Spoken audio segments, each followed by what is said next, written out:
allow mayam by imagine Bible prophecy minister na taramoksari koina paring na sathari ba ishogi afaba achumba wapau do Karino haibadagi maramda koina mamangda nainakre Prabhu Jisu Krista gi matungina pakon chatpa singi thabaki matungina Paul amsong atopa apostle singi matungina khara nainakre akoi ngasi punna machatana ikoi khara amuk nainaminase asayangba achumba wapau se Karino afaba gospel se Karino haibadagi maramda ikoi sahasana kari takpi haibadagi koina yengminase haiba topic aseng ngasi kaktana natraga mamang da haikiba aduna mapung phaba nate yam chawba topic ni adubu ngasi amu khara nainase aduga mathangi tangkakta amu tangkak amada amu khoi nainase ahan badai koi soda pathana tawminase sagata laibe ipai so yam thagasare tayang panda ipai so nahana Prabhu Jisu Krista gi mapana taibung mioiba papi khoida pipi khraba achumba aphaba wapau gospel asi Karino haibi gi maramda na ki shastrana takpiba adu papsel naina khara saru yamina ga tawri masida ina ngangbagi motta na ki thawai sangmna singbidona ngangbiu na ki shastra gi matuina Bible gi matuina ngamung manbiu tare bisnaw thangju asuki matik aruba hiram ase ipa yamna laina khangbang amnaba na ki thawai sangmna mokoi gi thamoi da sungangbiu haubudagi na loi fauna na singbiu Prabhu Jisu gi mingda khomjari amen akoi ahambada Matthew 1:21 da paminase Yesu popa matamda Gabriel na Mary da ma ki maming kari thongani haibna haibdu gi maram dai khoi yengminase masida hai aduga mahakna machanupa ama pokani nahakna mahaki maming Jesus kaugani maramdi mahakna mahaki mi singbu makhoigi pap singdagi kanbigani haibni masi gospel ne Jesus haibdi gospel ne adubu Jisu hairiba asigi asangba athaje Karino sastra pibase masida maramdi haije Jisu gi athadi mahakna Jisu na magi mishingbu makhoigi paptagi kanbigani haibni masida form hairiba asigi atha ikoni yengaju dagi haibni in their sins haibni te makhoina pap tawduna lairingida aikoina sum pap tawduna lairingida ishogi aningbe marta sum pap tawduna lairingida pap tawna aikoina pap thadok tabida pap tawtona Yesuna kanbigina haven natte masida habse aikoina tawriba pap adudagi mapung phana thadu handuna mana kanbiraka mapung phana thadu handuna asengba sumba punsi ema hingba ngamgani habje masida promise pideva koina English khangba mi singnadi from habiga athadi out of haveneva makhoi akoida lairambado in save in sin haragana aikoina pap non tawtongna huramba dum moina mi hapa dum moina ishona kanbigini haiba ado Bible na habdi adunate aina hana huran bo oramdaju Prabhuna ibu kanbigi pataragadi aingonda lairamba hurambado mathanda thadorakane thadokpaju ngame aikoina tawba aikoina ngamdabdo Prabhuna ju kanbigani aduga aikoina tawriba papadu su Prabhu Jisuna thadok hanganeba maduneba afaba wapau aise isam samna hairabada afaba wapau ase karishnate papi amabu pap tawduna hingliba fattaba ishogi anungbagi mayukta hingliba miyoi amabu Prabhu Jisuna kamaina kanbibage mangonda aikoi miyobada ifadam ahanba semba matamda arang khubam pibigimni siba naidaba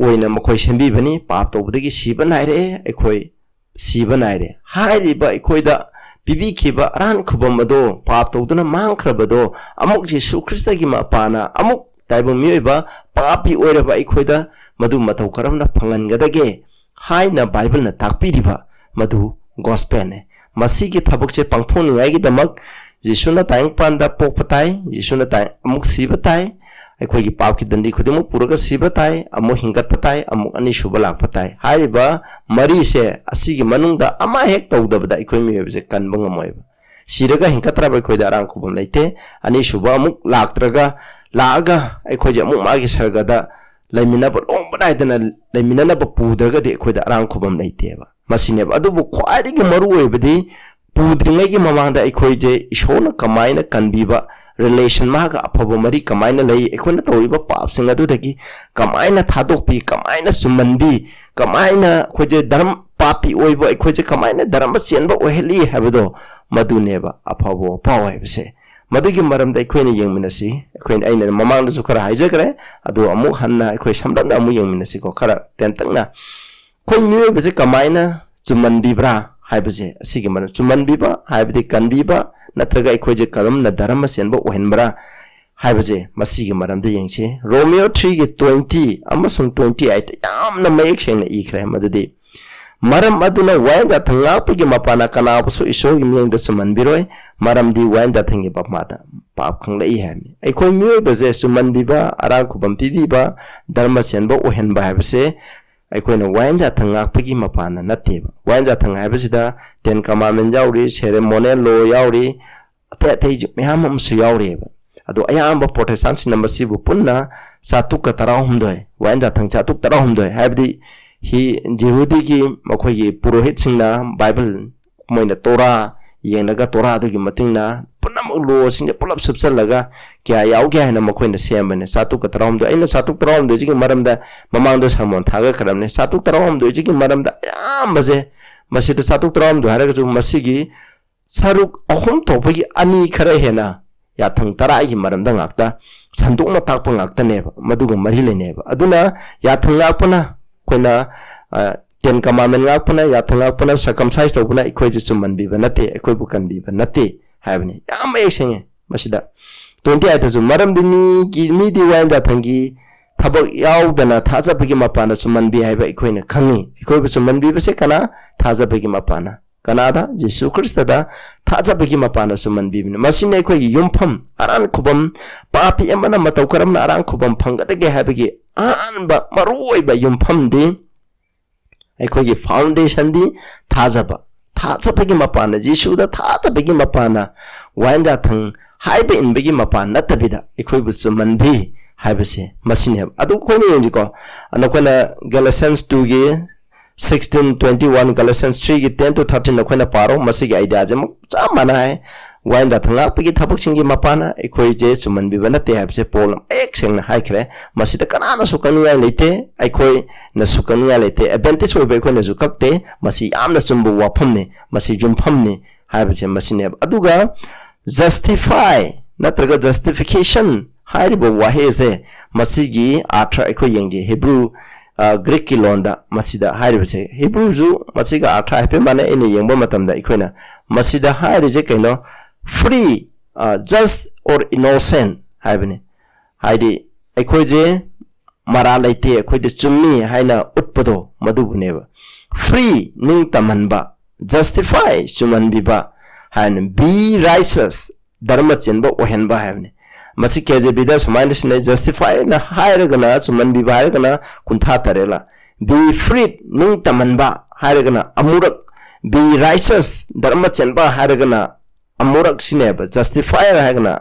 amurak sineba aduna magi meaning je kaino hadi masi chumhanbiba haibdi aikogi pap kopiraga aikoi ira lehendaba aduga ira leitradi pap leitre hairagadi akoi pap kopire hairagadi akoi je dharma cheleba masineba adun justifier ba ati dharma chemba chumhanbiba pap kopiba haibaje akoina haiye amoronda pap kopiragadi akoi dharma chelagadi akoi kanbire aduga aroibada akoina justify haibaga ati akoi kanbi haibase masi adum masi theological tamoine khoina dum sinaba yaeba aduga khoyeng ko Galatians 5 ki 3-4 do hai sida adum ai manipuda pajra ge english taju yengo unka pami khuding da aina amohanda saki piri madudi mahana wainda thang apumba ngakna balaman ton bani wainda thang na suman bina bo honariba na khoi Krista ga tanara bani na khoi thaujan de gi takrabni polna sida maikhan hai ekona wainda thanga pagi sida di maruina sida pali wainda thang de circumcision ne Jehudi gi ceremonial gi law ki manungda ama oidiba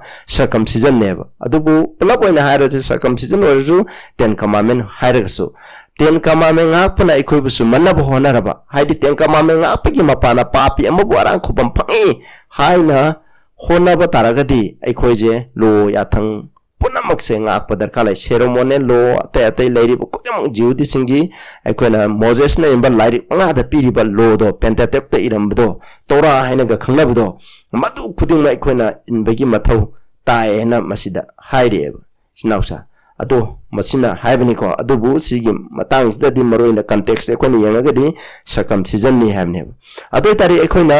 masi wanya thanga pagi mapana ekoina suman bina bordi krista ga ekoi ga mari laina dareba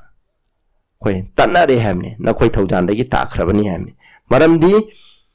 ekoi je thaujan phangba mi oidareba isnauja masina haibadi kaigino haitadi wanya thanga pana ekoi bu kanbi ba taragadi Yesu Krista lakpo kem kanadreba Yesu Krista tayang panda lakpo je arembo oireba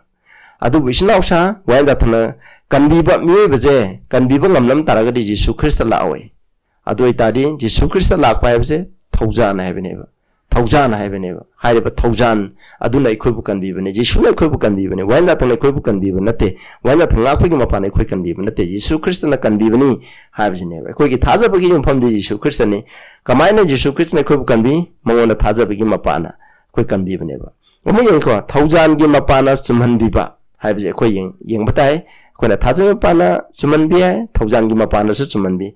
thaujan amusung thajabje punna chaminai ko mase Romans 3 gi 24 adugo Titus 3 gi saben jai Romans 3 gi 24 je yengmina se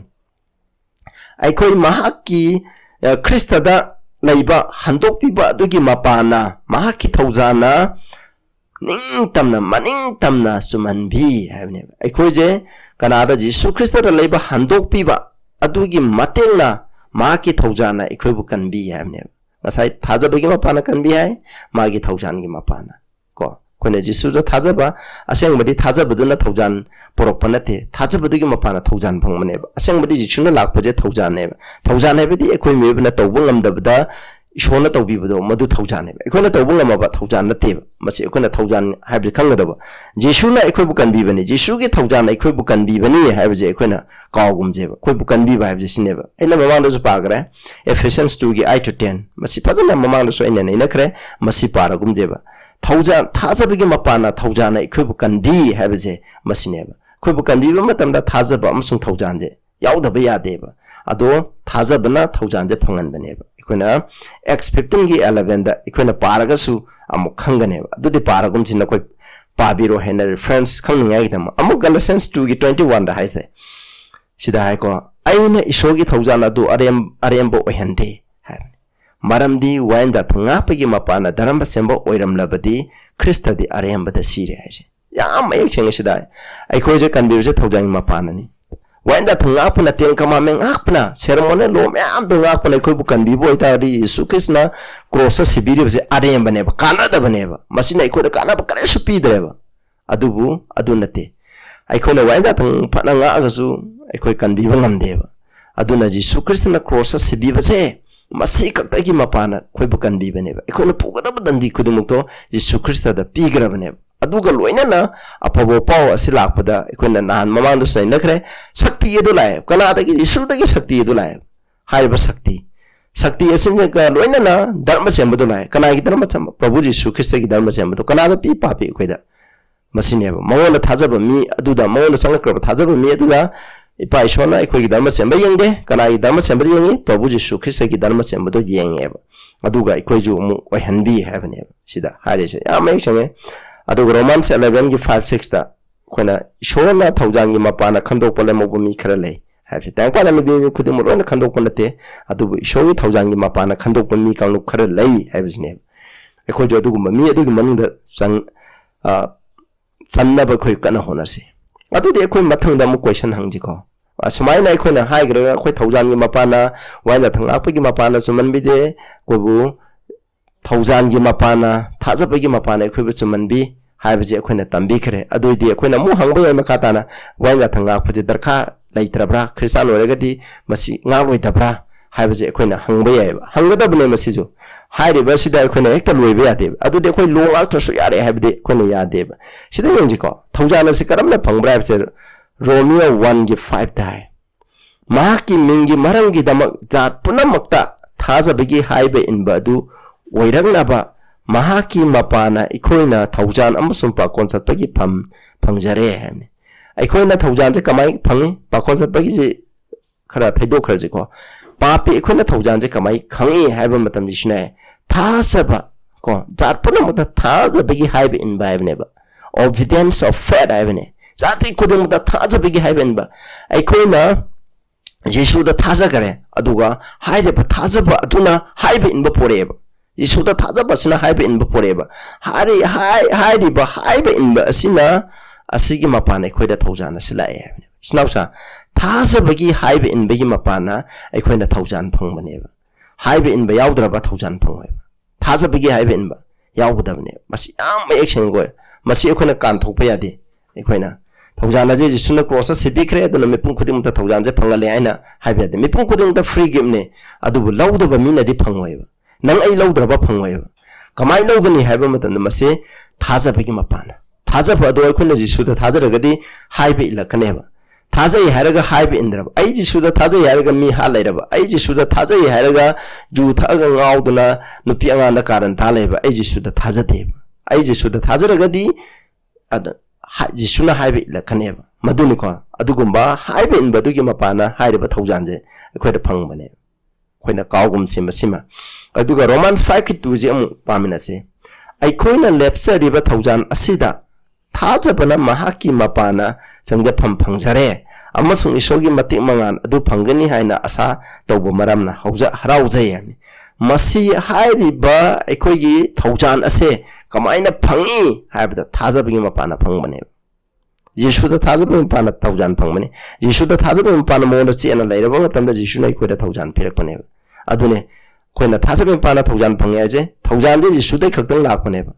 Madu Kamaina Lai, I couldn't see you should die quick can be Mapuni Mana, I couldn't pull the pocket and Nikudimuto, Mahana Pukreina, Equina, Thajabado, Madugi Mapana. Among you said the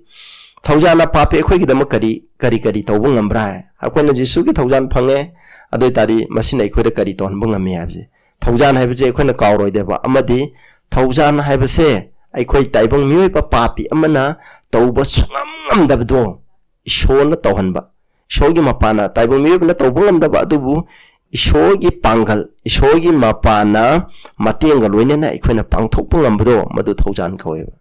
Ado Equina Pangtopum Lagadi Tozan native. Equina Pangtop, Equi Punch the Swam Loretta, Adubu, Kanagi Mapanamba, Yeshu Christagi Mapana, Manba, Adubu, Tozan Coever. Equina Cow Redosi. Equina Mamaloson in the Titus 2 11, 12, 14 dazu, Hive. Hide about Tozan Asina, Equi Mipong, Madame de Arakupam Piva, Shogi Tozan, the Mipulamuta Ponga Pure, is showing the bumps on time Pangi Apambasing. Adu Yadatana Puning Pazana Dramacena, Amusung Ishoning na Hojiki Matambasida Equina, Pananaba Madu Equibu, Tambi Hemni. Ishogi Tozan, Mipokudin Tapangale, Hide Tozana Sina, Equi Pap, Todana, Dramacena, Hinabado, Takpiri, Basida Harisi. Adudi, Shogi Tozana, Equi Dramacen, Bahing Batamle, Aduga Pap, Kudumak take a cool juice and Dopi 14 the Hide, Vishnausa, Masi Samdala in the Mamangi, Salmon, the Zumation, Hikre. Tozana Papi am the Cariton Bangambage have the 1 Corinthians 15 get tailed up. The Quipatana Pabiro, in the Sam Nigeramni. Pona Magi Punsida, Pangtoli, but Tori Panama say, Shogi Tozana, or Henbania Emana. Mate, Yam the Thajabachetpa, Shogi, Damak, Awaba, Yam the Kangba, Minasui, Hani, Yam the Honaba, Aduga, Manaswamni, show my Masara Tinkangamalay. I want to give Masiloptopu having Adunate. Malotoki dego, Adumata, Shogi Tozangi Mapanama, Mihat Poweramba, Christian Singbu, Sanedrin the Pitopa, Judas in the Pitopa, Hani, etching Benupa Amaneva, Sukimate Pataba, Mue Amaneva, Mana Kanjabasu, Jehudigi, Wanga, Tankodimachanga, Pigmapanama, Damasi and a Kalamaneva, Adubu Damakas Kilami the Maji shooting the Bombatanda, Mana Kalami Kodimoto, Ariembo Oikeva. Aduna Dhamacemba Tozana Vikanagi Mapana Lai, Yeshu Christa Mapana La Ehem. Adubu Pola Magina Modu Punchda, Yeshu Christa Pangla Matunda Ma Hanaguna Waiteva. Mana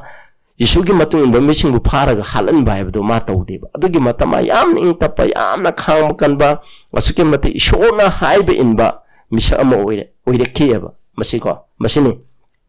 Aduga second Corinthians 9 Aita. Apopataku Kudima Awatpa Laitana. Taunaba Shona Tozan, Marang kind of pian. Monda having Pai show and a man of pray to never. Monda labor man, Teneba, couldn't much a man of top you have matanda. mana hamne my grace is sufficient for thee hamne nangna sonba matanda pangan pina ba aina nangona piri ba thaujan je nangna thengna ba awana khudem ai gi damak thawai tha bo so ai gi damak tawri ba khudem mak se atem ba khudem mak to thengna na ba nangna isogi achumba lambi do in ba matam da nangna thengna ba khudem mak to thengna ni gi thaujan do aina nangona marang kaina pi gra ba ni na hai ba aduna pol na su hai ba ji su na pi bi thaujan na si mapana punamak thengna ba ngangke ba ai khoi ju loina langani ko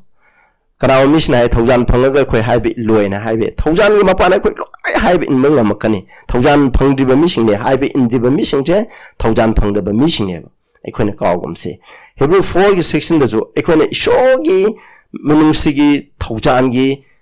phambal adu da aikhoi lakse kari dona ba aikhoina darka laiba matam da mateng phangna ba haibe ne mateng pam thaujan aikhoi je aikhoi gi darka laiba matam da khoi gi asonma matam da mateng phangna bu do thaujan na pm aduga ta Second Timothy 2 gi 1 da thaujan da kalo be strong in the grace havene koina thaujan da ju kan khalak pa yae thaujan da kalaga di haibde khoi gi lamcha saja isogi da ma chumba tawa matam da haibe in ba matam da khoi je nom gi sum kan khalakan heba aduga Hebrew 12:28 da jai je ki na nimba gulona na isob parent ba yaba thogal adu tawna ba ai khoi thaujan phangja si hamne isogi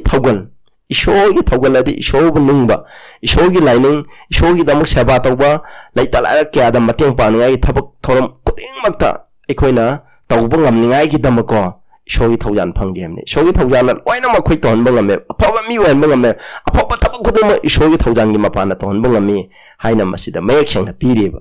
aduga second Peter 3 gi item da jo thaujan da chakhalak pa ya hamne koina grow in the grace hamne koina chakhalak pa pambi amana sum piklam de sum chakhalak pa chakhalak de sum kankalaiba iko ju christian obi ki punchi da iko gi lamcha sajat wangang changang haiba in bada isogi thaujan gi mapana sum kankalak pa ya ikoi kawgum ji ka aduga second Peter 1 gi 2 da jaja isobu khangba gi mapana grace asi yamhan ba ya hamne multiply hamne by the knowledge koina ji sukhita je hena khangba adugi mapana khangba habdi mana haibe in baduni ko koni shubu khangya raga mana haibe in ragadi khangba kawdeba aduna ma ki maramda khangba aduga ma adu illa in bako she illaga sum illa kana haireba thaujan je khodi yam kaneba ekona haibe ngasi ama haibe in ba hayeng ama haibe in ba nommi sum haibe illa ka di ekhoda thaujan do sum henkala bane maramdi haibe in ba haibe se yamna haibe in ba mina yamna thaujan phanghe khona kawrede khitang haibe in ba mina thaujan do khitang phanghe madu ikhoina kawgum se masi khudemak se kana gi mapana no Jesu Christ gi mapana phangbani habe je ikhoina kawgum se ba ikoi khitang di chata gi je mathang da ikhoina pa ba habe se ikoi bu kamaina kan bi gani habe je da ikhoina pa ba habe se khangba yam dar khalai pa ba habe se karino habe je ko me action khanga da bible na pi ba amata la ba definition de sineba 1 John 3:4 da pap to ba mi khuding na ain thausa dam ni aduga pap ti ain thausa English study sin is the transgression of the law wanda thang thukai ba do pam ni habe adoi ta de khona karam wa sidanum context ne be wanda thang thukai ba pam ne karam ba wanda thang lo hang ba ye wanda thang ri khona pulam ni lo ga di kari wanda thang lo thukai ba pam ne de teng kama me ne adoi ta de khona porsa isnaus na wanda thang de pula po na lo ga di adu de khona unka khoi huji kana su unkak ta me khoi pap tawre have haigadra ba madu bible na yade akhoi sha ka tare question offering peace offering drink offering na chingba amta tawdre judi gi kumai tare lai bido khoi amata ngak tare adudi atugum bido ngak trabni na tawdrabni na judi singda to na haidam bane madu tawdrabni na akhoi je pap ni haibe abra ba madu natti sinausa pap haibe je ten commandment thugai ba dubune koina pap haibe je hadi lai mutila la pa pam ni koine shor atop shor khram ba pam ni shor gi mingare ma da palla ba pam ne ba sabat thugai ba pam adu mi hala ba imai pa na haibe indra ba mitu mela na ba oida ba ba kalak pa mi ho ba lai ba dugum da pam ne ten commandment ji ki maram da koina khang ba loi ba na ro masidi yam pak sawe Prabhu Jisuna Matthew Mark Luke John da takpi di ba khudi mo to ten commandment ki application mayam khoi ki punsi da kamaina ingani habdu ki maram da santung na takpa ne ba madu ekhoina kawgum se ba atu karaw nis na masi Krista gi lo ni haina adu mana hai madu hara ga su kai su kai de Krista gi lo hai chi ka ten commandment ga maram da samane masi ko koina kawgum si Jesu Krista gi punsi da ma di lo do magnify to bla ko ne ba hena pak chon ba lakpani haina Isaiah na hai ba text ki da man koi screen da yengbiroko aduga amu khoi yengjiko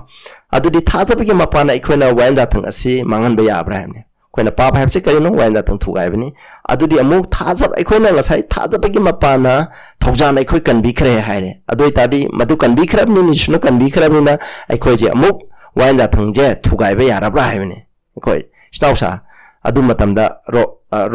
Romans 3:31 hai aduna ti thajabagi mapana wainda thangbu ikhoina karishna nataba ohenbra madu khak oidasnu amaramda ikhoina wainda thangbu hena chelali hamne masida ikoi amu khoina Roman 3:31 je ikhoina khoina English ki concordance da ko sorry magi dictionary da ikhoina yengba matamda ikhoi yengba ya ko Roman 3:31 ge masida khoi manu karishna taba ohenbra habje English da make void habne do we then make void the law through faith thajabagi pana void habagi Greek ki waije yengbiro sidida magi artha halije ko sida khoina dum King James version da kamai sinabra habji yengu sida atham de destroy havne mangan tahanba do away havne muthatpa abolish muthatpa camber lose seize land ba fall to an ba deliver haina samai haleba adu ayambana destroy habje mangarak samai na sineba masina hairibdi kainodi aikhoi thajaba leiragadi wain jathangje mangan ba yarabra wain jathangje mangan ba haibe indrasu yarabra haibneba pon hai God forbid shona yate haibne sinausa adudi sidam hangbe karamba wain jathangno sideda aikhoina mangan ba yadrise hai aikhoi Yesu Christ na cross siraba matungdadi ceremonial law makai ritual koina thau tawbuga mari lenaba makai aikhoi tawdre khoi kana so Christian loiba kana so khoi circumcised tawdre masi polna pung holom matungda aikhoi gi x15 da kanna mari jene du jantan singdu do un kaktradi jiude sina tapi un kaktradi na khoi rang ko pangwa adu bi suna tapi bi adu natre aikoina un ka pomoi khoi gi sin offering peace offering festival la pomoi khoi gi ritual ga mari lenaba lo myam do aikoi indragadi aikoi madu mangan ba yarabra haibneba adu aikoi huji mangan ba masai Romans 3:31 mangan ba yadre ade aikoi huji andum in badar khale reba indeba snausa madu di kaino di Jesu Christ da sibiba adu da thinduna takpo wain ja thang makhaido Jesu da thungraba ado aikoina in badar kha oitreba haidi Jesu na mamini adu Jesu na puna mato pangthokreba in badar kha kana mi so mara pe adu 10 commandment di Jesu na loin thungre na haibe papi Yesu na di hoi 10 commandment ki darkar le bdo loin thungan kareba mai ki pansit adubu mana cross sibiba sina aikoi taibong mi be khu khudem mach loina mak 10 commandment di loinga handeba 10 commandment ngak phaji Yesu da thajabagi mapana ilakada bane aikoi pansit anum mapung phana thungdri ko masidi aikoi na sargada leirga su andum tawgneba adom masi aikoi pansida thungduna leigini andum agwa mapung phana thungba haibdi oidreba nang ai ki pansida ma 10 commandments nang ai ki pansida thunggra di akoi pap amta tawroeba pap tawdana adum leiraneba madu haiba natte ko masida hairse aduna lo haibsida masina jo num tai lo je makhan khara di num khai haibje aduga judi singi matamda chanaramba khoina civil law mi ani khana di kamaina wan gani haibdo madu hoji akoi chanadreba maramdi jihudi haibde moi matamda chanai di masi jihudi singi manungda warawati mada tawbne makoina adu makoimi khane hena atopa jantan gi jat shona haibe indaba lai muti lapasing do makoina wayalu deba wayan ba ya deba maramdi jantan ching du makoyi charak piningai gi makoyi ning thau sing pan jayeba isogi mi sing gi marakta aikoi di hoti te ke doba prithvi da lai khuding macha isona government gi makhada loina government de isona happy baneba adu gi makhada loina lai khreba aduna laibuduna maram oiduna khoina civil law je khoi khutta paidreba christian singe khoi da paidreba khoi in badar ka laitreba maramdi hairiba wara watemba dandi pibi thapose kanana taromi khoi hojikti laila mafam khuding da lairiba christian na sinba thungna lairiba mafam singda lairiba paleba laingak sing aduna tawreba ado jihudi singi matamdadi makhoi ishona jihudi singi matakta direct palinge matamda lamhang da chalinge matamda amasung kenanda makhoi gi ningthau sing palinge matamda ningthau sing khudang mena David hoi solo khoi ningthau pibi hai ringe mamanu de ishona dandi pibi gi thapuk je direct tawrameba aduna ne pap tawba makhoi na copy ba phangloi daba ishona